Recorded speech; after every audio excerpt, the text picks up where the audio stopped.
Good morning. একটা নতুন দিনের গল্প নিয়ে চলে এসেছি। আজ সকালে প্রি ব্রেকফাস্ট কমপ্লিট করে যোগা প্র্যাকটিস করে নিই, আর কিছুক্ষণ বাদেই মায়ের তৈরি ব্রেকফাস্টটা খেয়ে বেরিয়ে পড়েছিলাম।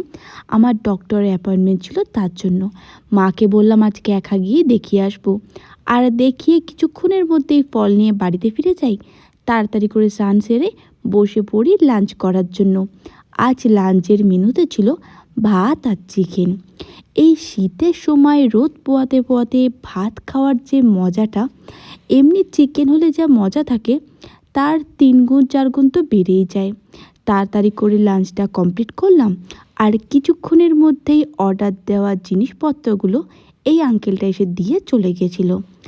বসে বসে ক্রেভিং হচ্ছিল চকলেটের, তাই ফ্রিজ থেকে এটা নিয়ে এসে বসতে না বসতেই অর্ডার দেওয়া মিষ্টি চলে এসেছিলো। আমাদের বাড়ির সামনে বলরাম মল্লিকের নতুন দোকান হয়েছে বলে ভাবলাম ট্রাই করি।